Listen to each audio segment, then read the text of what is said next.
नमस्कार। आज चर्चा विद चित्रा में एक ऐसे नेता से संवाद जिसने राजनीति को सिर्फ विरासत नहीं, संघर्ष से कमाया है। छात्र राजनीति से संसद तक, पूर्वांचल की जमीन से राष्ट्रीय पहचान तक, ब्रजभूषण शरण सिंह का सफर ताकत, संगठन और प्रभाव का सफर रहा है। संसद की सियासत हो या खेल की दुनिया, उनकी मौजूदगी हमेशा निर्णायक रही। समर्थन भी मिला, विरोध भी मिला और विवाद भी, लेकिन राजनीति में इतने लंबे समय तक टिके रहना भी अपने आप में शक्ति का परिचायक है। आज जब उत्तर प्रदेश की राजनीति एक बार फिर से बदलाव के दौर में है, चुनाव बेहद करीब है, 2027 की लड़ाई की पटकथा लिखी जा रही है, तो आज चर्चा विद चित्रा में हम जानेंगे ब्रजभूषण शरण सिंह का पक्ष, उनका सफर, उनके जवाब और मौजूदा वक्त में हम देख रहे हैं यूजीसी को लेकर, ब्राह्मण ठाकुर को लेकर और हाल ही में हम सब ने प्रयागराज में देखा शंकराचार्य को लेकर जिस तरह का विवाद है, उसमें नेताजी का पक्ष क्या है। 6 बार के आप सांसद रहे हैं, पूर्वांचल की जमीन पर आपका दबदबा है और भारतीय जनता पार्टी ने 2024 का टिकट भले ही ना दिया हो, लेकिन उसको भी इस बात का ज्ञान रहा कि अगर इनको या परिवार को मौका नहीं दिया तो फिर जमीन पर स्थिति क्या बन सकती है। बहुत बहुत स्वागत है आपका एबीपी न्यूज पर। कैसे हैं आप सर? बहुत बढ़िया, बहुत बढ़िया। सोशल मीडिया के सेंसेशन हमेशा बने रहते हैं, खुशी मिलती है, खुद करवाते हैं या क्या नहीं, है? मैं कोई मैनेजमेंट नहीं है, कोई मैनेजमेंट नहीं है। इंस्टाग्राम युवाओं का है, लेकिन उठाकर देख लो आपके तमाम वीडियोस उस पर वायरल होते रहते हैं।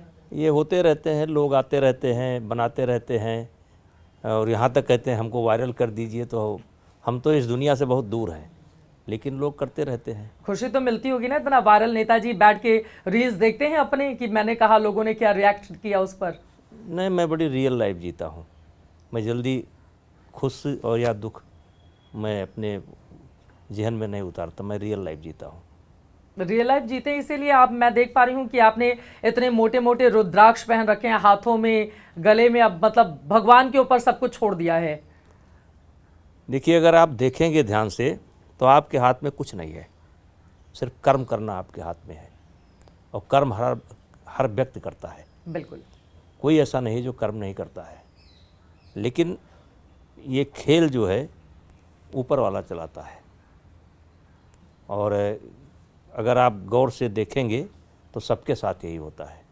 और जहाँ तक ईश्वरवादी होने की बात है तो हम लोग 1857 में हमारे पूर्वज जी, जब 1857 की क्रांति विफल हुई थी तो हमारे पूर्वजों को पुरवा तहसील उन्नाव से भगना पड़ा था और सरजू के किनारे अयोध्या के निकट एयर दूरी 2-3 किलोमीटर पर 13-14 गांव बसे थे और उस समय ठाकुर द्वारा बनाया गया था जी। और वो ठाकुर द्वारा आज भी है।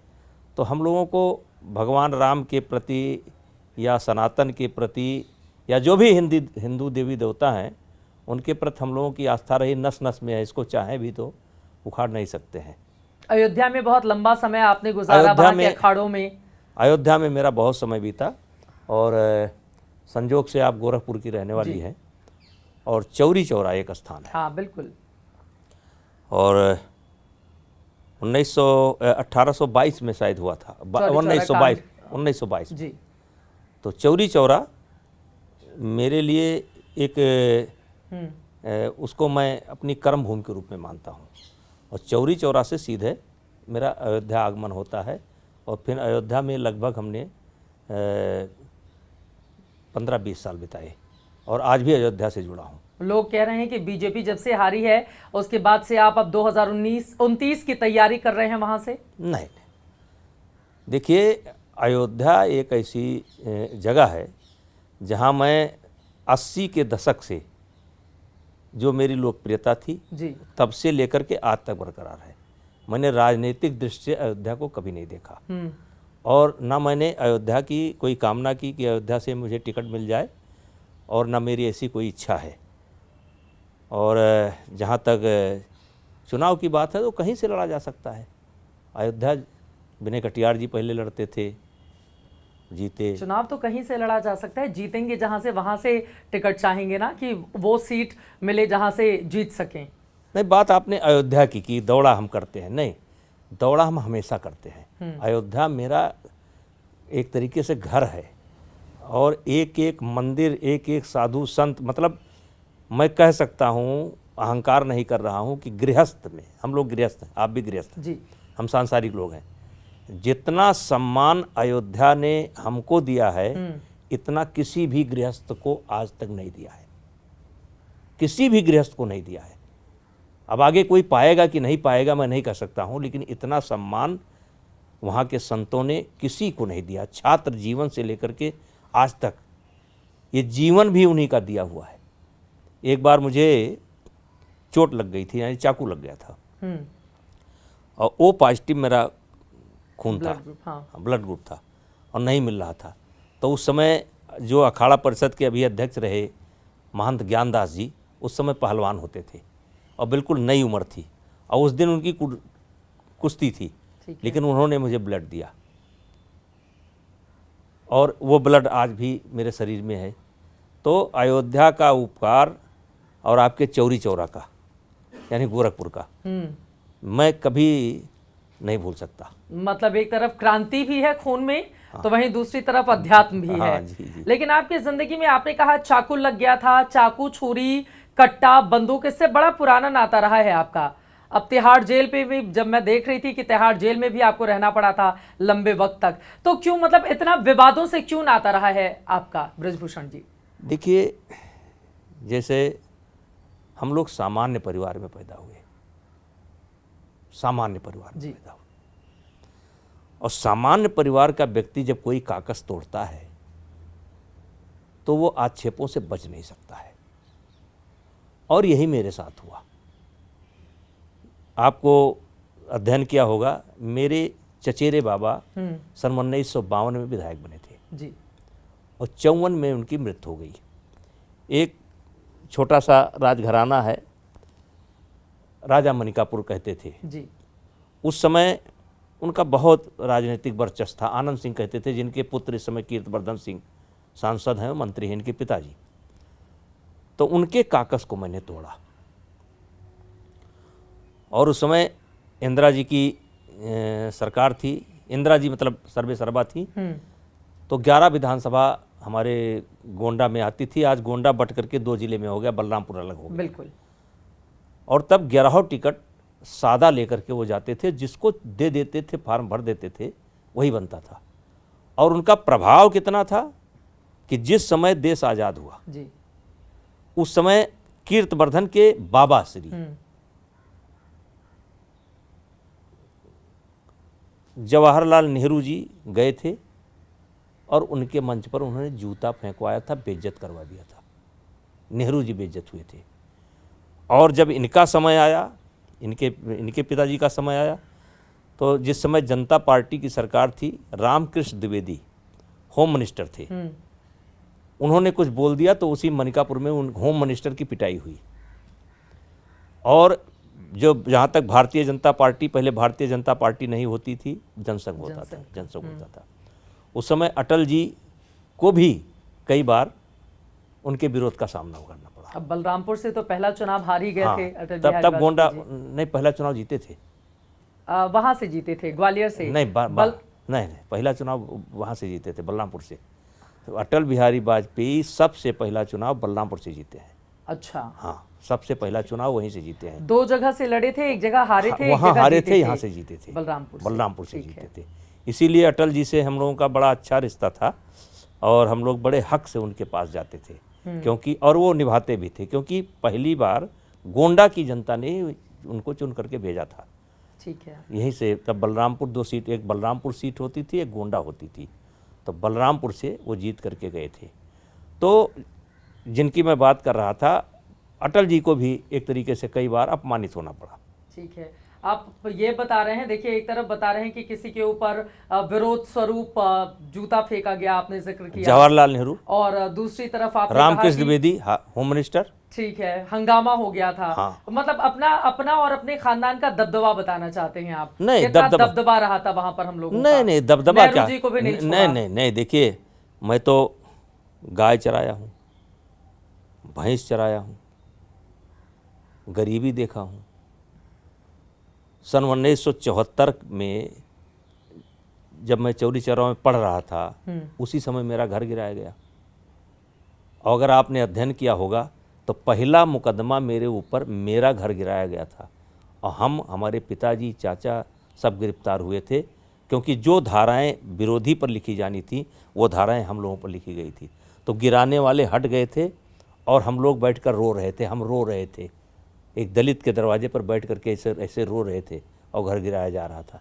7 बजे घर पर हमला हुआ था और 2 बजे पुलिस आई थी, तो हमलावर की तरफ ध्यान नहीं दिया था, पहले अरेस्ट किया था कलाई पकड़ करके और 7 दिन बाद जेल से छूटे थे। तो ये लोगों को लगता है कहानी है, तो अब उस समय हम क्या दबदबा बनाएंगे, उस समय क्या दबदबा बनाएंगे? तो उसी समय आपने ठान लिया था कि अब कोई घर मेरा नहीं गिरेगा, और उसके बाद एक के बाद एक मौजूदा वक्त में मैंने पढ़ा है और आपने बयान भी दिया है, 1.5 करोड़ रुपए का घोड़ा किसी ने आपको गिफ्ट किया है। मतलब बताइए, 1.5 करोड़ में यहाँ पर तो मध्यम वर्गीय परिवार के 4-4 घर बन जाएंगे। देखिए 1.5 करोड़ 10 कम से कम गाड़ी 10-15 खरीदी जा सकती है। आपके पास एक घोड़ा है 1.5 करोड़ का। देखिए 1.5 करोड़ का है कि 20 लाख का है, देने वाला 1.5 करोड़ बताया तो हम उसको मान करके बैठे हैं। और ये जो घोड़े ये रेस वाले जो होते हैं थोड़ा महंगे होते भी हैं, तो 1.5 का नहीं होगा, 1 का होगा, 50 का होगा, लेकिन अब जो सामने वाला बताएगा, मैंने तो कुछ दिया नहीं। गिफ्ट किया है उसने बताया था कि 1.5 करोड़ का है। 1.5 का। और आपको भरोसा करने की बजाय क्या आपने पासपोर्ट भी बनवा दिया उसका? नहीं, पासपोर्ट बना है, उन घोड़ों का पासपोर्ट बना रहता है। उसके बाद तो एक घोड़ा और आया ना, उसको तो 2.5 बता रहे हैं। 2.5 करोड़ रुपए का कितने घोड़े हैं आपके पास? हमारे पहले 4 पहले से थे और इस साल 1.5 का एक आया, भाई जो बताते हैं सामने वाले, और एक चौहान साहब, रवि चौहान साहब हैं। अब आपसे लोग इतना डरते होंगे, आपसे झूठ तो बोलेंगे नहीं आके बढ़ा चढ़ा के? ऐसा तो नहीं कि झूठ बोलकर चला जाता होगा? इसमें डर कहाँ से आ गया? आपका इतना दबदबा है। अरे भाई, मैंने उसको बाध्य तो किया नहीं कि आप घोड़ा ले आओ, अब वो अपने प्रेम से लाया, तो उसमें डर कहाँ से आ जाता है? आपको 1.5 करोड़ का घोड़ा कोई क्यों गिफ्ट करेगा, ये बताइए? अब उनसे पूछ लीजिए। रवि चौहान 2.5 का लाए हैं। रवि चौहान 2.5 करोड़ का घोड़ा दे रहे हैं? 2.5 का दे चुके हैं। हाँ, उस घोड़े का रिकॉर्ड भी है। तो ये घोड़ा को मैं क्या खाता है? अब जो हमारे दर्शक हैं वो तो जानना चाहेंगे ना, ये 2.5 करोड़ का अगर एक घोड़ा है, खाता पीता क्या है, रखते कैसे होंगे? बहुत ज्यादा ख्याल नहीं करना पड़ता होगा उसका? नहीं, ख्याल तो करना पड़ता है, लेकिन सामने वाला जो बताएगा वही माना जाएगा। और भाई डर से घोड़ा क्यों देगा कोई आदमी? अब आपको लगता है, जैसे आप अन्यथा मत लीजिएगा, आपसे मेरी पहली मुलाकात है जी हैं? हाँ, जो आप आमने सामने पहली मुलाकात है, इंटरव्यू कई बार जो आप सोचती थी जी, मैं वही हूँ? नहीं, सामने से कुछ फर्क नहीं दिखाई पड़ता है। नहीं, जो इमेज मेरी थी या बनाई गई या हमने बनाया, किसी ने बनाया? आपने खुद ही बनाया ना वैसे। दबंग वाली इमेज, गुंडा वाली की नहीं, लोग डरे मुझसे। नहीं, डराने कोई सवाल नहीं। देखिए, मैं अक्सर बोलता रहता हूँ कि मैंने जीवन में किसी गरीब को और किसी शरीफ को परेशान नहीं किया। किसी गरीब को और किसी शरीफ को परेशान नहीं किया। और बड़े से बड़े आदमी के सामने मैंने गर्दन नहीं झुकाया। और जैसे मैंने चोट की बात की, वही अचानक एक घटना थी, एक जगह चोरी हो रही थी, मैंने चोर को पकड़ लिया, रात अंधेरा था, उसने मुझे वार्न भी किया, लेकिन मैं नहीं माना। और उसने हाथ में 2 चाकू था उसने चला दिया, और मैं थोड़ी दूर जा कर के उसको पकड़ लिया और तब तक संघर्ष करता रहा या पिटाई करता रहा जब तक मैं बेहोश नहीं हो गया। फिर मैं निकल कर गया। लेकिन मैं आपको दिखा सकता हूँ, 1.5 साल बाद, 1 साल या 1.5 साल के बाद जब मैंने उस बच्चे को पकड़ा, ब्राह्मण था वो, दुबे नाम मिस कर रहा हूँ, दुबे। जब मैंने उससे पकड़ा कि हमने पूछा कि तुमने चाकू क्यों मारा, तो उसने कहा देखिए हम चोर थे, हम चोरी कर रहे थे, आपने पकड़ लिया, और पकड़ने के पहले आपको मैंने वार्निंग भी दी कि आप आएंगे तो हम मार देंगे आपको, लेकिन आप नहीं माने। और हम किसी षड्यंत्र के तहत ऐसा नहीं हुआ, मैं आपको पहचानता हुई नहीं, मैंने उसको छोड़ दिया। और जिसने चाकू मारा मैंने उसको माफ़ किया, जिसने गोली मारा मैंने उसको भी माफ़ किया। गोली 4-4 गोलियां लगी हैं, मैंने उसको भी माफ़ किया। जो बेईमानी किया मैंने उसको भी माफ़ किया। 4 गोलियां कहाँ पे लगी हैं आपको? 4 गोलियां ये है, एक ये है, एक ये है, एक ये है, एक ये है। तो सिर पे गोली लगने के बाद आदमी कहाँ बचता है? देखिए, भगवान बचाने वाला, मारने वाला भगवान है। हमारे ऊपर इतनी दूर से फायरिंग हुई थी, ये सोफा से भ्रष्ट फायर मारा गया था। पहली गोली ये छू करके चली गई, दूसरी ये छू करके लिए, तीसरी यहाँ लगी, अभी पीठ में है, और चौथी यहाँ लगी, क्रॉस कर गई। तब तक एक हमारा दोस्त था वो आगे आ गया तो 14 गोली उसको लग गई, वो मर गया, उसने हमको बचा लिया। अच्छा, आपने भी तो गोलियां चलाई हो, सवाल पे मैं आऊंगी, लेकिन उसके पहले आपने भी, मतलब एक चोर था, वो दुबे था, पंडित था। मतलब आजकल ये जो ट्रेंड चला हुआ है ना कि पंडित जी लोगों को पकड़ो, अभी मनोज वाजपेयी पिक्चर में पंडितों के खिलाफ लेकर आ रहे हैं, अब आपको भी चोर मिला था, वो दुबे ही था। मतलब देखिए ये घटना, ऐसा तो नहीं ट्रेंड चल रहा है? और ठाकुर वर्सेस ब्राह्मण वाली जो राजनीति है उत्तर प्रदेश की, उसमें आप भी आ गए दुबे जी को लेकर कि दुबे चोर था हमारा और उसको मैंने छोड़ दिया था। मैंने गोली मारने वाले को छोड़ा, जिसने मुझे गोली मारा मैंने उसको माफ़ किया, वो ठाकुर था। जिसने मेरा बेईमानी किया मैंने उसको माफ़ किया, जिसने मुझको चाकू मारा मैंने उसको माफ़ किया, मैंने बहुत लोगों को माफ़ किया। और देखिए कोई भी आकर के उस परिवार से मिलना चाहे तो आपका स्वागत है। ये सत्य है कि असत्य है? कोई भी, आज भी वो परिवार जिंदा है। वो लड़का तो मर गया लेकिन पिता उसका जिंदा है। जिसने आप पर गोली चलाई थी? नहीं, चाकू चलाया था। गोली चलाने वाले हैं जिंदा है। गोली चलाने वाले जिंदा है। तो कभी मुलाकात हुई थी? मुलाकात हुई। तो क्या बोला आपने, क्यों गोली चलाई? अब एक देखिए, एक दौर होता है, हर चीज़ का एक दौर होता है। एक जैसे आपका जीवन है, विद्यार्थी जीवन में कुछ और होता है, उसके बड़े होने कुछ और होता है, तो ये बदलता रहता है। अब ठीक है, गोली चलाई होगी। और अभी दोस्ती तो नहीं हो गई गोली चलाने वाले से, या दुश्मनी कायम है? देखिए वो मुसलमानों ने गोली चलाई थी मेरे ऊपर, जो मुख्य करता था वो अपने आप मर गया। और लेकिन हमको उस और जो सहयोग में थे आज भी जिंदा है। अपने आप मर गया मतलब? अपने आप, बीमारी से, फरारी से, चूँकि हाजिर हुआ नहीं तो फरारी काटता रहा। अब लंबा दौर गुजरा होगा, आदमी मर ही जाता है। आपने भी तो गोली चलाई थी ना एक बार अपने आप को बचाने के लिए, क्या था वो वाकया? और इतना हथियार लेकर क्यों चलना पड़ता था आपको? आप पर हमला हो रहा है, आप भी गोली चला रहे हैं, क्या क्या दौर था वो? और क्या अब उत्तर प्रदेश उससे मुक्त हो रहा है? बहुत अंतर आ गया, बहुत अंतर आ गया। जिस समय की आप बात करती थी उस समय हथियार लेकर के चलना एक आवश्यकता थी, और हम ही नहीं चलते थे, सब चलते थे। उत्तर प्रदेश के अंदर मान करके चलो आप 50 लोग चलते थे। गोरखपुर में हरिशंकर तिवारी लेकर चलते थे, वीरेंद्र शाही लेकर के चलते थे, बस्ती में किंकर सिंह लेकर चलते थे। गैंगवार भी तो होता था ना? नहीं, गैंगवार अब आप कह सकते हैं, लेकिन ये शुरुआत कोई ऐसी चीज़ जो हमारे यहाँ खनिज पदार्थ या कोई ऐसा नहीं था कि उसके बाद गैंगवार। अब ये कह लीजिए कि अब समय का दौर है, किस चीज़ के लिए गैंगवार? आज तो कोई गैंगवार। कब गोली चलाई? मेरे जीवन में केवल एक अवसर आया है। हमारे दोस्त को हमारे सामने गोली मारी और मैंने देख लिया, और पलट करके वो जब हमारे सामने बंदूक लेकर के पलटा, तो उस समय मैंने, आप कह सकते हैं कि आत्मरक्षा में कह सकते हैं या दोस्त का बदला लेने कह सकते हैं, एकदम दूरी इतने थी। मैंने एक हत्या हमारे हाथ से हुई है। उसकी सजा? सजा क्या, दोनों तरफ से लोग मरे थे, क्रॉस फायरिंग थी, दोनों तरफ से मरे थे, केस छूट गया।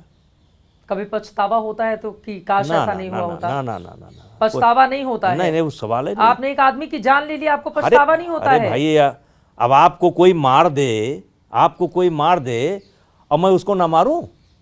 आपको कोई मार कर देखो, आपको कोई एक थप्पड़ मारे, उसको 5 थप्पड़ मारूंगा यहीं पर, ये क्या बात है? किस चीज का पछतावा? अरे मुझे कोई क्यों मारेगा? नहीं, वो तो आप लोगों का गैंगवार होगा ना, आपस का झगड़ा होगा। कोई वो चलिए छोड़िए वो क्यों हुआ, लेकिन मेरे आदमी को, मेरे मित्र को, मेरे परिवार को कोई मारेगा तो हम उसको क्यों नहीं मारेंगे? तो आपने गोली मार दी?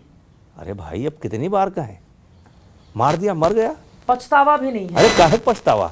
इस सेना पर इतना ठोका ठपकी होता है रोज, ये पछताएंगे बेचारे तो क्या करेंगे? ये तो दुश्मन होता है ना, दुश्मन। तो ये भी तो दुश्मन है। हमारे भाई को, हमारे पिता को, हमारे बेटे को कोई मारेगा, हम कहेंगे लो ये भी ले लो, ये कहाँ का वो है? इस किस चीज का पछतावा?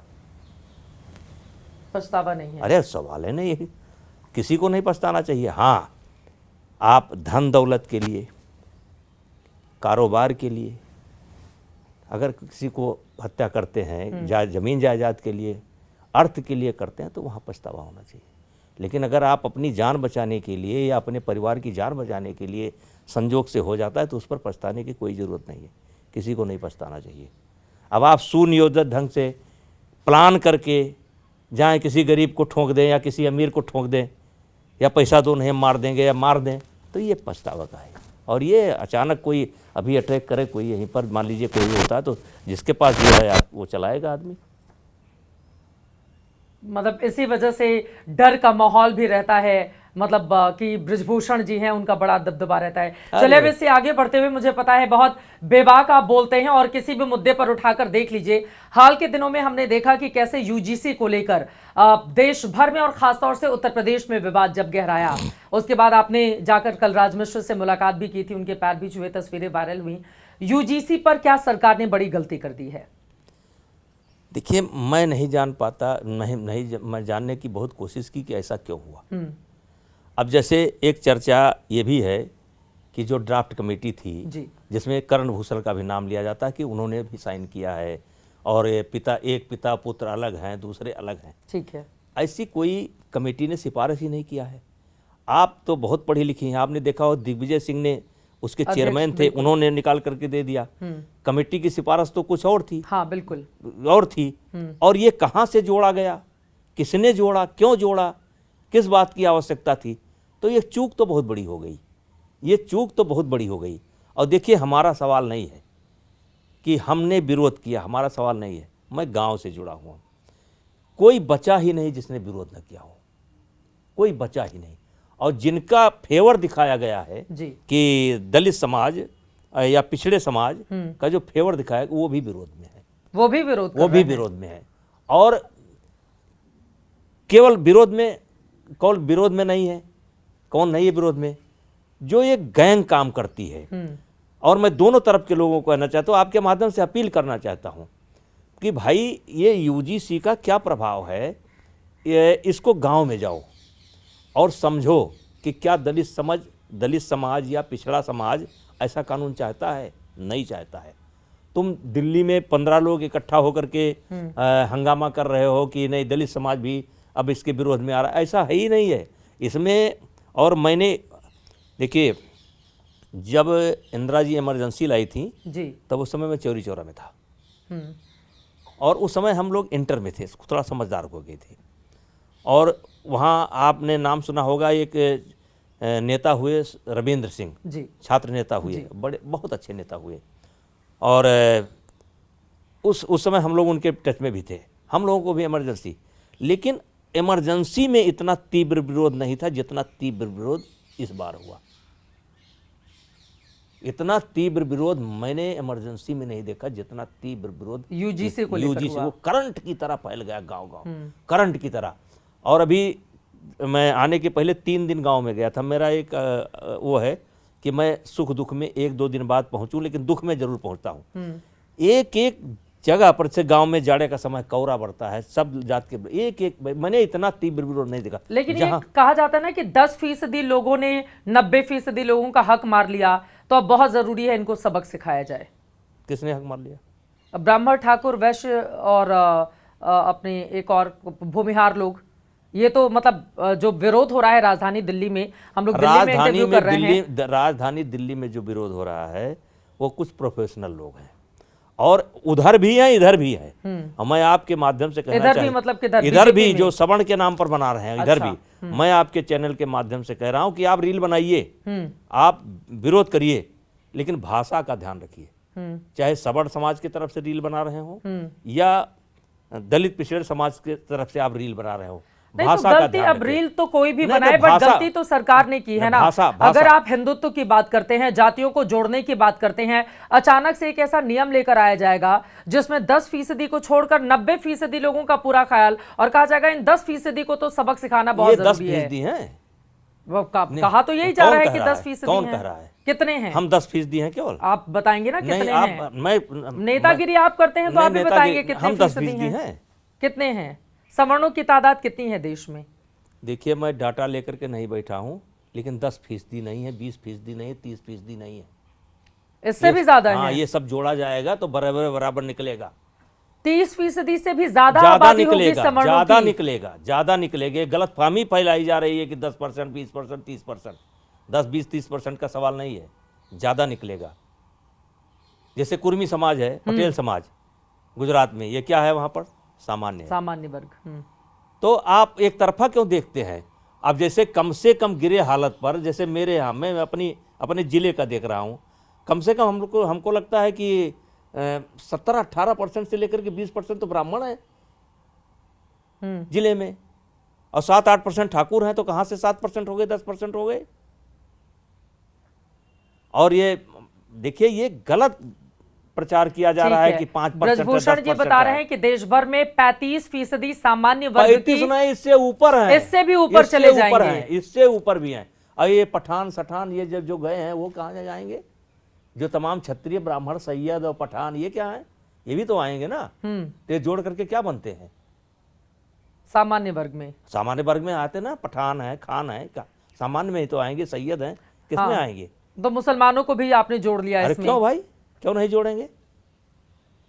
यहाँ मुसलमान हिंदू की बात थोड़े चल रही है, सवर्ण की बात चल रही है। तो जो सवर्ण से जाकर के, मतलब मुसलमानों का जो सवर्ण है, हिंदुओं का जो सवर्ण है, सवर्ण माना जाएगा। ठीक है, आप इसको मानिए, आप इसमें झगड़ा मत करिए। जो सवर्ण समाज से गए हैं, जो ब्राह्मण समाज से गए हैं, वहां भी सवर्ण है। वो आज उनको सुविधा नहीं मिल रही, ओबीसी की सुविधा नहीं मिल रही है, वहां भी वो सवर्ण है। क्या सरकार को रोल बैक कर लेना चाहिए? देखिए, अभी तक तो सुप्रीम कोर्ट ने रोक लगा कर रखी हुई है, लेकिन मसला तो सरकार को लेकर है ना। अब मैं मानता हूं कि ये मुद्दा समाप्त, सुप्रीम कोर्ट से समाप्त हो समाप्त। गया। जनता के बीच जब वोट लेने के लिए नेताजी लोग जाएंगे तो पूछा नहीं जाएगा कि क्यों लेकर आए थे सवर्णों को फंसाने वाला मामला। ये मुद्दा समाप्त हो आपके कहने से कैसे समाप्त हो जाएगा? मैं कुछ ज्योतिष जानता हूँ, ये मुद्दा समाप्त हो गया। कुछ भी ये हूबहू नहीं आने वाला। हमने रुद्राक्ष पहन लिया है तो हम भविष्य देख रहे हैं। ये हूबहू नहीं आने वाला है। अब जब आएगा सुधार होकर के आएगा। ये तय है, तय है। बात हो गई आपकी। हमारी बात नहीं हुई, हमारी बात नहीं हुई, लेकिन मेरा विवेक कह रहा है, मेरी बुद्धि कह रही है, जहाँ तक मैं देख रहा हूँ कि ये मुद्दा समाप्त हो गया। समय के साथ जब भी आएगा अच्छे स्वरूप। तो सरकार डर गई होगी ना, सवर्णों ने जिस तरह सड़क पर उतरकर विरोध किया डरने है। का क्या, सवर्ण उनके वोटर हैं, तो डरने की क्या बात? और वोटरों को फंसाने का पूरा इंतजाम कर लिया गया था। ये इतना बड़ा आदमी नहीं हूं मैं कि उस पर मैं डालूं। 6 बार के सांसद हैं, बड़े आदमी तो है ही। उस पर मैं इतना प्रकाश नहीं डाल सकता हूं, लेकिन इतना ये है कि बहुत बड़ी चूक थी, और क्यों हुई, कैसे हुई, बहुत बड़ी चूक। और सुप्रीम कोर्ट ने बहुत बड़ा एहसान किया है इस देश के ऊपर, इसको स्टे करके, नहीं तो अब तक देश का माहौल बहुत खराब हो जाता। जो लोग भी हल्के में इस मामले को ले रहे हैं, सुप्रीम कोर्ट ने किया ना, तो सरकार ने क्या किया ना?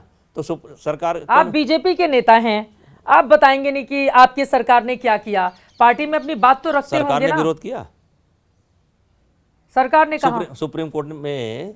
हाँ, सोलिसिटर जनरल या अधिवक्ता जो थे सरकार के, कोई विरोध किया? तो सरकार कैसे विरोध करती? पश्चिम बंगाल में तो सवर्णों की आबादी बहुत ज्यादा है, उत्तर प्रदेश में बहुत ज्यादा है। है। दोनों बात कर रही है सरकार।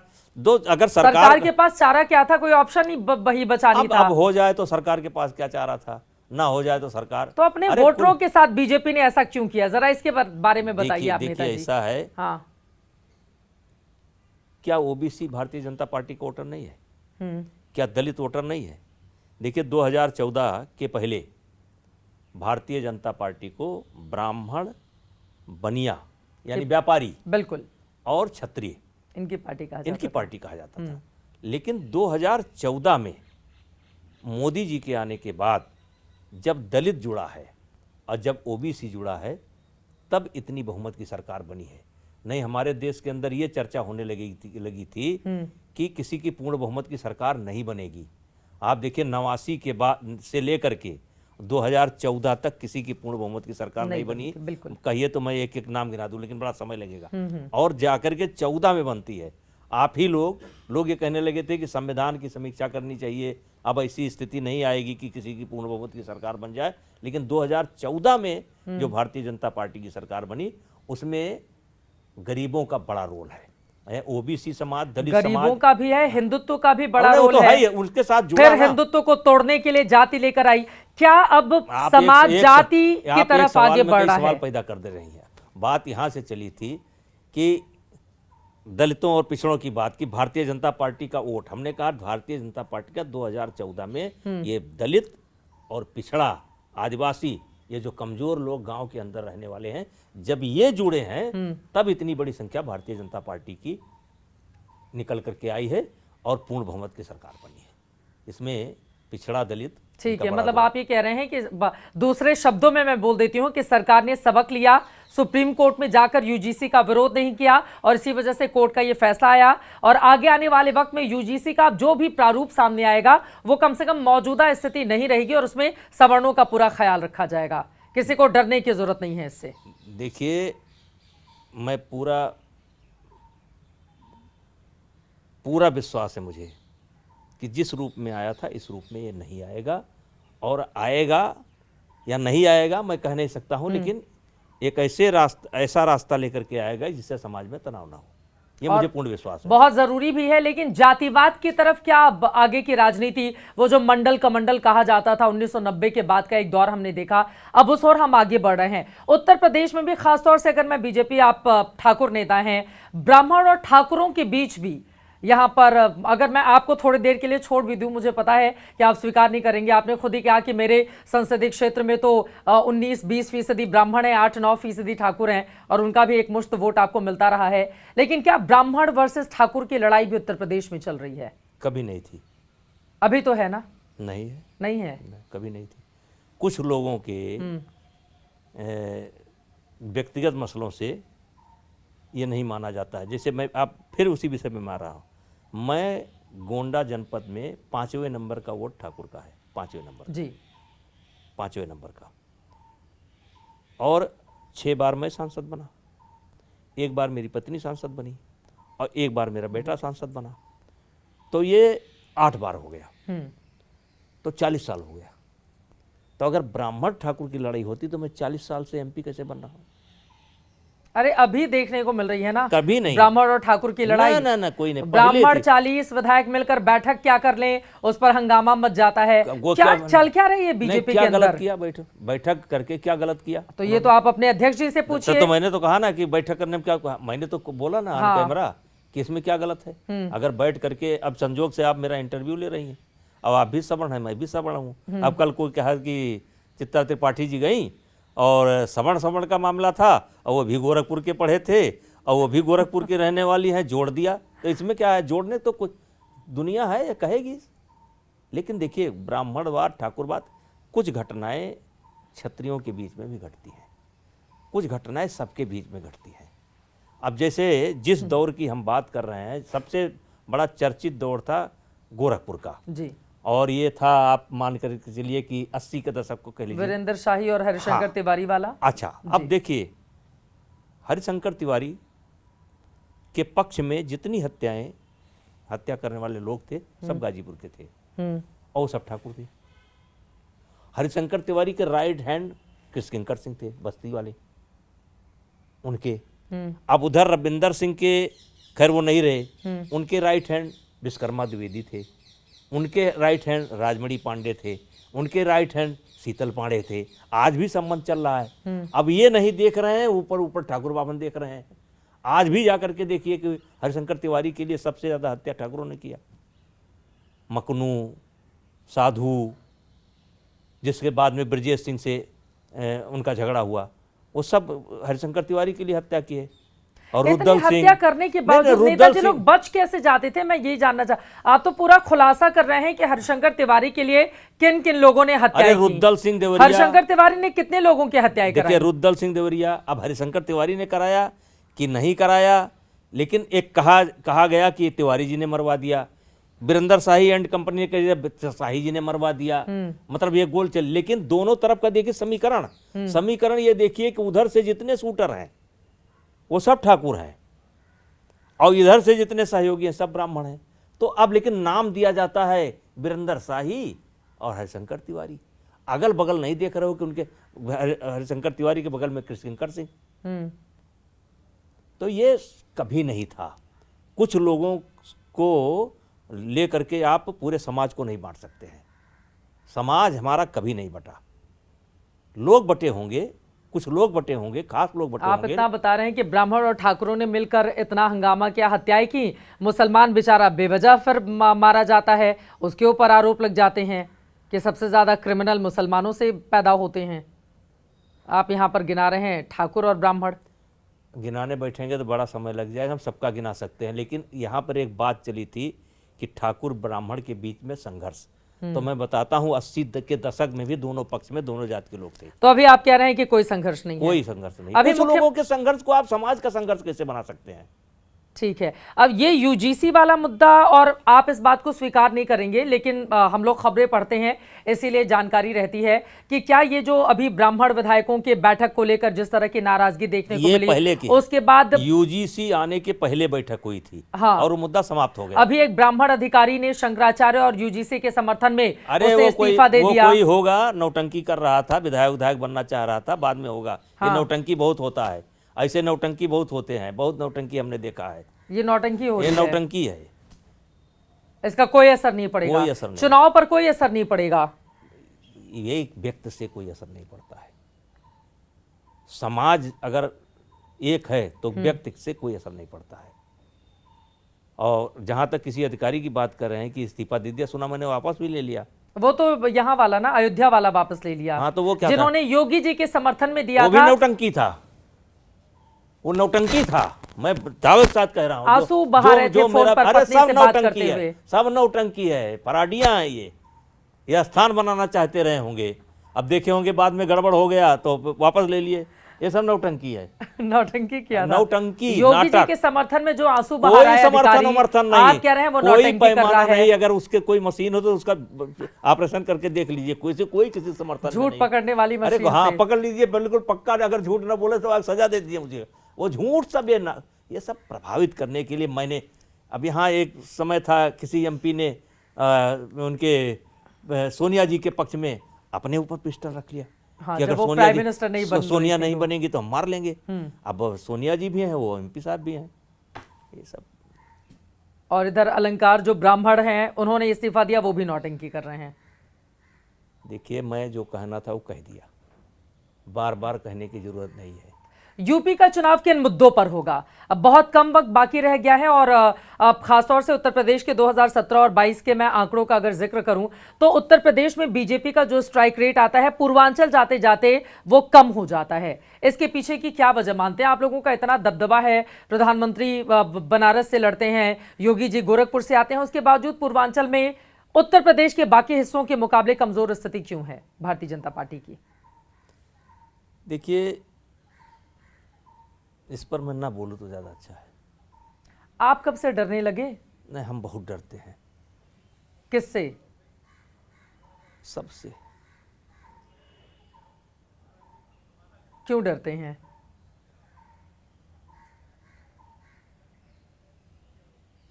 जैसे इस पर अभी मैंने समीक्षा नहीं किया है, और समीक्षा करूंगा तो कुछ लोगों को परेशानी बढ़ जाएगी। तो आपको परेशानी बढ़ानी चाहिए। नहीं, भारतीय जनता पार्टी अगर आत्ममंथन नहीं करेगी, परेशानी के लिए पैदा हुए हैं। एक तो जो है 23 में बढ़वा दिए तो उसको झेल रहे हैं। 23 वाले मुद्दे पर मैं आऊंगी। 23 में बढ़वा दिए, उसमें आप लोग भी बोले थे, अब उसको अभी झेल रहे हैं। अब पता लगे वो पूरा नहीं हो, दूसरा झेल ले। 23 वाले मुद्दे पर आप खिलखिला कैसे सकते हैं? खिलखिला रहे हैं, जो लगाए थे उनसे कहते खिलखिला लें। इतने गंभीर आरोप आपके ऊपर लगे तो मैं खिलखिला रहा हूं, कहते खिलखिला लें। क्या वजह है इसकी? खिलखिलाने की क्या वजह है? झूठ। क्यों गवाही? बीजेपी ने आपका टिकट तक क्यों छीन लिया था देने उसी नहीं आ मुद्दे रहे? पर। क्यों गवाही देने नहीं आ रहे हैं? डेट ले रहे हैं, क्यों? कोई गवाही देने के लिए नहीं पहुंच रहा है। कोई नहीं, कोई बात नहीं कर रहा हूं, तो क्यों टाला पिक्चर कर रहे हैं? आज एक तो पॉक्सको के मामले से आप बरी हो गए, एक मामले से, लेकिन आपको कोई फर्क नहीं पड़ता है। आपको लगता है मेरे ऊपर कोई फर्क है? वही तो मैं जानना चाह रही हूं कि अगर किसी नेता के ऊपर इतने गंभीर आरोप लग जाएं, कैसे गंभीर? छेड़छाड़ का मामला, पॉक्सको का मामला, क्या क्या मामले आपके ऊपर दर्ज नहीं करवाए गए थे? देखिए चित्रा जी, एक दिन जब छेड़छाड़ हुई थी तो मैं सर्बिया में बैठा था, तो सर्बिया से छेड़छाड़ किया। और दो महान भाव हैं जिनको छेड़छाड़ किया तो मैं लखनऊ में बैठा था, ऑन कैमरा बैठा था, आपके साथ बैठा था, मीडिया के साथ, अधिकारी के साथ। एक में 11 बजे मैंने छेड़छाड़ किया था और 2 बजे रात में मैं सर्बिया चला गया था, वहाँ से छेड़छाड़ किया था। और इसीलिए आपको याद होगा जिस समय मेरे खिलाफ बहुत माहौल था, उस समय ऐसा लगा कि मैं बड़बोलापन भी कर रहा हूँ, बड़बोलापन भी कर रहा हूँ। मुझको कई लोगों ने समझाया भी, यहाँ तक कि मेरे बच्चे की पापा ये क्या कर रहे हो। हमने कहा देखो भाई, भाषा का ध्यान रखेंगे, लेकिन हम अपनी बात कहेंगे। लखनऊ बैठ करके छेड़छाड़ कर दिया, सर्बिया बैठ करके छेड़छाड़ कर दिया। उस समय तो मेरी बात कोई सुनने वाला नहीं था। उस समय तो हम बड़बोलापन कर रहे थे, बड़बोलापन। लेकिन हमें तो, हम आपको नहीं जानते, हम अपने आप को तो जानते हैं। हम इनको नहीं जानते, इनको नहीं जानते, हम अपने आप को तो जानते हैं। और उस समय मैंने कई बातें कही थी। तो अगर आपके ऊपर झूठे आरोप लगाए गए, मानहानि का मुकदमा क्यों नहीं कर दिया आपने? जब तक ये केस चलेगा तब तक आप मानहानि का मुकदमा नहीं कर सकते हैं। जब आपका ये केस छूटेगा उस समय आपको लग रहा है कि आप बाइज्जत बरी हो जाएंगे? लगता क्या है, बरी हैं। अभी तो मामला कोर्ट में है, तो अरे बरी। कोर्ट में है तो कोर्ट कैसे सजा दे देगी? कोर्ट कैसे सजा दे कैसे देगी? सजा दे देगी? कोर्ट जो है एक प्रणाली है कोर्ट की, कानून से चलता है, गवाही से चलता है। ऐसे थोड़े चलता है कि कोई कोर्ट चाहे कि आपको फांसी दे दे, फांसी दे देगा। कैसे दे देगी? मुझे पूरा विश्वास है मुझे न्याय मिलेगा। और वो लोग भी सबूतों के साथ पहुंचे ना। सबूत हमने है नहीं दिल्ली है। में इतना हंगामा देखा इस मुद्दे पर, आपका टिकट तक काट दिया गया था बृजभूषण जी। वो आप हंगामा नहीं संसद था नहीं पहुंच पाए। त्रिपाठी जी, वो हंगामा नहीं था। एक जैसे कहते हैं ना कि इतने गहरे घाव कहाँ से आए होंगे, इतने गहरे घाव कहाँ से आए होंगे, लगता है तुमने भी दोस्त बनाए होंगे। ये एक षड्यंत्र था और कई देश के लोग इसमें शामिल थे। माने इतना बड़ा षड्यंत्र किसी व्यक्ति के साथ हुआ ही नहीं। इतना बड़ा षड्यंत्र कौन कौन यहाँ आया नहीं, कौन कौन आया नहीं, और क्या क्या मैंने नहीं झेला। इतना बड़ा खालिस्तान कहाँ, कनाडा कहाँ, यूएस कहाँ, किसान कहाँ, ममता दीदी भी बेचारी कैंडल मार्च निकाली। लेकिन वो तो बेटियां थी ना, वो जिन्होंने हिंदुस्तान का मान बढ़ाया, वो पाकिस्तान आपको लेकर। उस मान बढ़ाने में हमारा हाथ नहीं है। जो मान उन्होंने बढ़ाया, मेडल लाया, उस मेडल में मेरा हाथ नहीं है। 1.5 लाख रुपए महीना देता था मैं एक एक को। तो आपके ऊपर क्यों आरोप लगा दिए? क्या समझ में आया फिर आपको? कौन था इसके पीछे? अगर आप अपने आप को पाक साफ बता रहे हैं और कह रहे हैं कि मैं तो बरी हूं ही, क्योंकि कोई जाता नहीं है कोर्ट के भीतर गवाही देने के लिए। एक मिनट, आपने कहा कि जैसे मेडल, वो देश की शान बढ़ाई। हाँ, उस शान में मेरा सब कुछ लगा है, मेरा। और वो देश की बेटी हैं, तो हम बांग्लादेश के हैं क्या? हम बांग्लादेशी हैं क्या? आज बात हो रही है ना कि इस कानून का दुरुपयोग होगा। आज बात हो रही है ना यूजीसी का दुरुपयोग होगा जी। आज बात ये भी हो रही है कि दलित उत्पीड़न का भी दुरुपयोग हो रहा है जी। यौन उत्पीड़न का भी हो रहा है, दहेज का भी हो रहा है। 100% हम नहीं कहते कि जितने किए जा रहे हैं सब गलत के गलत हैं, लेकिन हाँ ये सत्य है कि इन तीनों धाराओं का दुरुपयोग हो रहा है। कौन करवा रहा था आपके खिलाफ फिर? अरे कानून है, बना है तो करेगा। कानून बना, पहले सुनिए तो कानून बना है तो करेगा। वही इन लोगों ने किया। बड़े बड़े वकील बैठे, बड़े बड़े नेता बैठे, लड़की कौन देगा, पैसा कौन देगा, बैठ करके तय किया। बड़े बड़े वकीलों ने ड्राफ्ट किया कि क्या मुकदमा लगाया जाए, क्या केस लगाया जाए। अब चूंकि कोर्ट की कुछ बंदिश है, कुछ बंदिश है कोर्ट की कि हम इस पर बहुत नहीं बोल सकते हैं। ठीक है। लेकिन जो तथ्य आए हैं, हाँ, कभी निकल करके आएंगे तो आप देखेंगे कि इतने कितने लोग थे। लेकिन आपको ऐसा लग रहा है कि जब आपको बरी कर दिया जाएगा फिर आप मानहानि का मुकदमा जरूर दायर करेंगे? अब ये इस मामले को छोड़ देना चाहेंगे? देखिए, अब मेरा स्वभाव जितना कड़ा लोग समझते हैं उतना कड़ा है नहीं। अब विश्वास करिए, जिसने गोली मारा मैंने उसको माफ किया। अगर झूठ निकल जाए तो जो सजा आप मुकर्रर करें, गोली मारने वाला भी जिंदा है। जिसने चाकू मारा उसको भी मैंने समय के साथ माफ किया। समय क्या कराता है देखा जाएगा, अभी से क्या कहा जाए। लेकिन उधर वाले तो मानने को तैयार नहीं है ना। और अभी विनेश फोगाट ने ऐलान किया है, उन्होंने पहले तो संन्यास ले लिया था, फिर उन्होंने कहा कि वो आगामी जो ओलंपिक है उसके लिए तैयारी करेंगी, वो वापसी कर रही हैं। बेईमानी करके गई थी, वही बेईमानी भगवान ने उसके साथ कर दिया। फाइनल तक पहुंची ना। रुक जाइए, रुक जाइए, यही तो आप लोग देखते नहीं हैं। ट्रायल जिस समय हो रहा था उस समय उसका 2 किलो वजन ज्यादा था। और अगर आप कानूनी बात करते हैं तो उस दिन उसने 50 किलो वेट कैटेगरी में भी ट्रायल दिया था। उस दिन उसने 50 किलो वेट कैटेगरी में भी ट्रायल दिया था और 53 किलो वेट कैटेगरी में ट्रायल दिया था। चित्रा त्रिपाठी जी, संसार में कोई ऐसा नियम ही नहीं है कुश्ती का कि एक दिन के अंदर आप 2 वेट कैटेगरी में ट्रायल दें। ये नियम ही नहीं है। लेकिन उसने धमका करके सबको, क्योंकि हम लोग उस समय बाहर थे, उसने धमका करके खेल मंत्रालय को ब्लैकमेल करके 50 किलो का भी ट्रायल दिया और 53 किलो का भी ट्रायल दिया। 50 किलो में जब वो हार गई तो 6-7 घंटा रेस्ट करने के बाद उसने जो है 53 किलो में ट्रायल दिया, और उस समय उसका वजन 50 नहीं था, उसका वजन 52-53 था। गलत ढंग से वो गई थी, गलत ढंग से। मेरा आरोप है उस समय के खेल मंत्रालय के अधिकारियों ने सब चीज़ों को नजरअंदाज करके उसको भेजा था, और वही सजा उसको मिली। मतलब आप ये कह रहे हैं कि फाइनल तक पहुंचकर अगर उनको हार का सामना करना पड़ा अपने वजन की वजह से, क्योंकि उन्होंने पहले ही बेईमानी की हुई थी, इस वजह से भगवान ने सजा दी, आप ये कहना चाह रहे हैं? 2 लोग उसको 50 किलो जब लड़ने के लिए 50 किलो वजन दिखाना चाहिए था, तो उसने 50 किलो वजन नहीं दिखाया था, उसने 53 में लड़ने के लिए 42 दिखाया हुआ, 43 दिखाया होगा, और उसी पर वो लड़ी और वही जाकर के अटक गया। ये वजन तोड़ना इतना आसान नहीं, और तोड़ती तो गड़बड़ हो जाता। लेकिन फाइनल तक पहुंची, इस बात से कैसे आप इनकार करेंगे? पूरा देश खुश भी हो रहा था कि वो मेडल, गोल्ड मेडल जीत कर आएंगे ओलंपिक का। सुनिए, विनेश फोगाट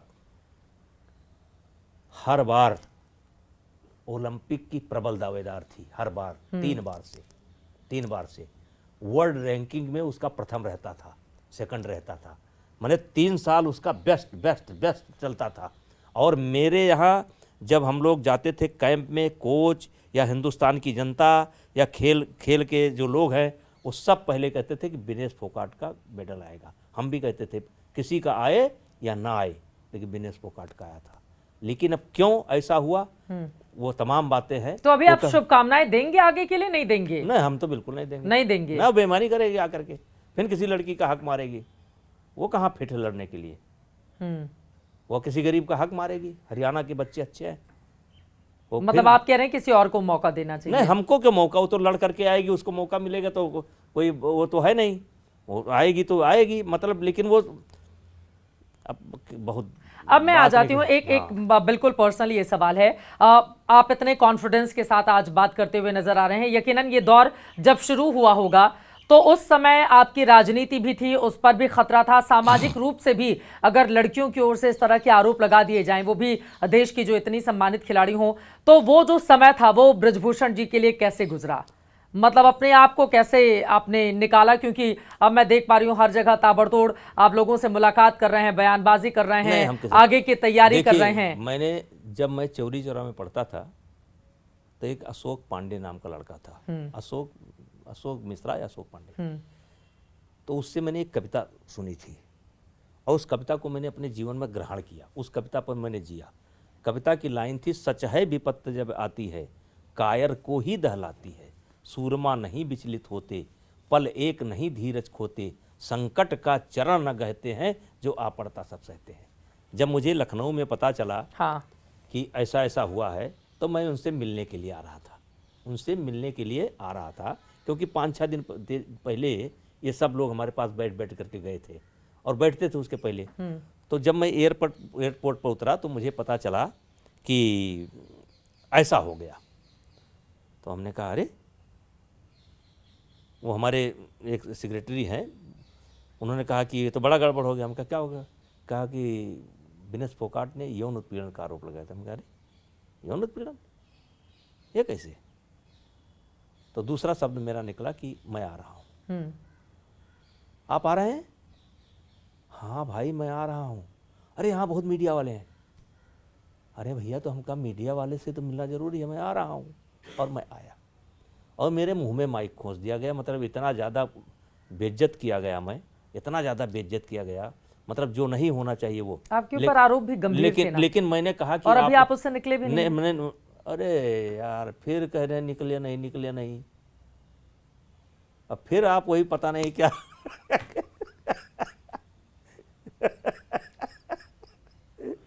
निकल जाएंगे, आपको इस बात का भरोसा है? अरे निकल जाएंगे, अब क्या बताएं, न्यायालय की बात न होती बताते हैं अभी आपको। तो मैंने सामना किया और मैं, देखिए चित्रा त्रिपाठी जी अपने जीवन को अगर आप पढ़ना चाहें, कहते हैं आदमी की जब मृत्यु होती है या मृत्यु बिल्कुल इसके निकट होती है तो क्षण भर में वो अपने को देख लेता है, कहाँ गलती हुई, कहाँ चूक हुई। और जैसे ये हुआ और तैसे 2 मिनट के अंदर या क्षण भर के अंदर मैंने देख लिया कि मुझसे चूक हुई है कि नहीं हुई। तो मुझसे चूक ही नहीं हुई। मैंने तो उस समय ये कहा था कि कोई ऐसा ले आओ, कोई ऐसी लड़की ले आओ, रेसलर कोई ऐसी ले आओ जिसको मैंने 10-12 साल में मैंने फ़ोन किया हो। मैंने फ़ोन किया, उस समय सब बोल चुका हूँ। हमने कहा ये छोड़ो, कोई ऐसी लड़की ले आओ कि जिसको मैंने फ़ोन किया हो। मैसेज करना मैं आज भी नहीं जानता हूँ। रील तो खूब बनवाते, कह रहे हैं मैसेज करना नहीं जानता हूँ। हम नहीं जानते। मोबाइल तो इस्तेमाल करते होंगे महंगे महंगे। नहीं, मोबाइल इतनी गाड़ियों के शौकीन हैं आप। और सस्ती करती हैं क्या जी? आप सस्ती करती हैं क्या? सस्ती क्या? मोबाइल? आपका मोबाइल सस्ता है क्या? नहीं, हम लोग तो मीडिया वाले हैं, हमें तो महंगा रखना पड़ेगा अब ना। आप हमारा तो देखिए, आप मीडिया सारा वाले, काम ही मोबाइल से होता है, तो महंगा। नहीं, क्या खूबसूरत बहाना है। हाँ। अच्छा, जल्दी से मैं ये जान लेती हूँ, अभी हाल ही में आपकी मुख्यमंत्री जी से मुलाकात हुई, 6 महीने हो गए लगभग, और बहुत लंबे समय के बाद मिले आप मुख्यमंत्री से। लगता है 35-36 महीने बाद हुई थी। तो इतना लंबा गैप क्यों हो गया था? एक ही पार्टी में आप उत्तर प्रदेश में पूर्वांचल के इतने बड़े नेता, मुख्यमंत्री से मिलने में 35-36 महीने क्यों लग गए? मेरे ऊपर 23 में इतना बड़ा आरोप लगा तो बहुत लोग हमसे नहीं मिलना चाहते थे। नेताओं ने दूरी बना ली थी आपसे, कह सकते हैं आप। मुख्यमंत्री जी ने भी, योगी आदित्यनाथ ने भी। मुख्यमंत्री जी से नहीं, मुख्यमंत्री जी से टेलीफोन से हमारी बातचीत उस समय भी हुई थी। लेकिन अब जैसे हम मिलने चले जाएं और आप कैमरा लेकर चली जाएंगी कि ये देखो भूषण सिंह जा रहे हैं, ये भूषण सिंह आ रहे हैं, तो हो सकता है। तो इसलिए लोगों ने दूरी बना ली। हाँ, नहीं, हमको जब बुलाए तो हम गए। क्या बातचीत हुई? पारिवारिक बात, पुराने संबंध हैं। दो बड़े राजनेता मिलते हैं, पारिवारिक बातें क्या होती हैं? योगी जी जब मठ में नहीं रहते थे तब से उस मेरे मठ से संबंध है। योगी जी मेरे सामने वहां आए हैं और योगी जी से बड़ा, मतलब आप कह सकते हैं आपकी हर प्रकार का संबंध रहा है। हंसने, बोलने, खेलने, खाने, हर प्रकार का संबंध रहा है। संबंध तो आपके अखिलेश यादव से भी हैं, समय समय पर छोटा भाई बताते रहते हैं आप उनको। अब भाई जो सच्चाई है वो है। ये कौन सा संबंध है मतलब राजनीति में कि इधर वाले भी भाई हैं, उधर वाले भी भाई हैं, दोनों एक दूसरे के दुश्मन हैं, आपके दोनों भाई हो गए? अब हम छोटे आदमी हैं तो हमारे ऊपर आप आरोप लगा रही हैं। ये बड़े लोग क्यों जाते हैं शादी ब्याह में, क्यों जाते हैं?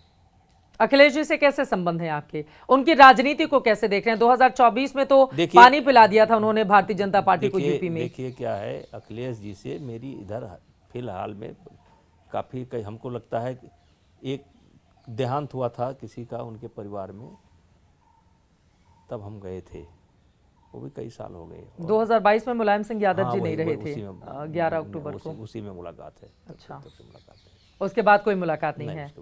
लेकिन दोनों एक दूसरे के प्रति मतलब कटु शब्दों का इस्तेमाल करने से बचते हैं, जबकि राजनीति में ऐसा होता नहीं है। हम भी बचते हैं, वो भी बचते हैं। तो राजनीति कैसे करेंगे फिर? बीजेपी के नेता समाजवादी पार्टी के नेता पर प्यार दिखाएंगे। अटल बिहारी वाजपेयी की क्या राजनीति थी? करते थे किसी की आलोचना? कौन नहीं मिलता था उनसे, और वो किससे नहीं मिलते थे? देखिए, आलोचना करने के लिए कोई गाली गलौज ही जरूरी नहीं है। चंद्रशेखर जी के वक्तव्य पढ़िए, कैसे इशारे में दोनों तरफ झोंक देते थे पार्लियामेंट में। तो मर्यादा तो होनी चाहिए ना। अब ये राजनीति का मतलब है कि आप हमको गाली दें, हम आपको गाली दें, यही राजनीति है। बिना इसके अब मौजूदा राजनीति तो आगे बढ़ती नहीं बिल्कुल है। बढ़ रही आप है। रास्ता सीधे बोलिए ना कि रास्ता बचा के रखना चाहते हैं। 2009 में आप समाजवादी पार्टी के टिकट पर चुनाव लड़े, जीते, नेताजी ने कुश्ती में आपको आगे बढ़ाया, तो अब आप उधर का भी रास्ता बनाकर रखना चाहते हैं। कुश्ती में हम अकेले बढ़े थे, कुश्ती में हम अकेले बढ़े थे। अच्छा, उसमें नेताजी का कोई रोल नहीं है? कोई रोल, कुश्ती में हम खुद। आपका एक बयान भी आया था कि आपने कहा नरेंद्र मोदी हमारे नेता हैं, योगी आदित्यनाथ नहीं। ऐसा एक रिपोर्ट में मैं पढ़ रही थी। निकल गया होगा कभी। सच्चाई है कि नहीं है? निकल गया होगा कभी। अब उत्तर प्रदेश के मुख्यमंत्री हैं तो नेता है ही है। ये मुंह से कैसे निकल जाता है ये बताइए? कोई नाराजगी थी तो आपने उसमें डैमेज किया था, बाद में कंट्रोल कर लिया। हो जाता होगा, कभी कभी हो जाता है। ठीक है, चलते चलते आखिरी 2-3 सवाल मैं जल्दी से ले लेती हूँ। अब अपनी राजनीति को आगे कैसे आप बढ़ाएंगे? पहले तो टिकट काट लिया गया था, अब भविष्य में भी बीजेपी आपको टिकट क्यों देगी? और क्यों नहीं देगी? इतने आरोप लगे थे, अभी तक रिजल्ट अरे कुछ तो आया नहीं। आरोप अब फिर यही, बीजेपी को सबको पता चल गया कि ये षड्यंत्र था। बीजेपी के हमारे हर छोटे से बड़े नेता को, जिनको आप समझ रही हैं, जी। उनको पता चल गया कि षड्यंत्र था।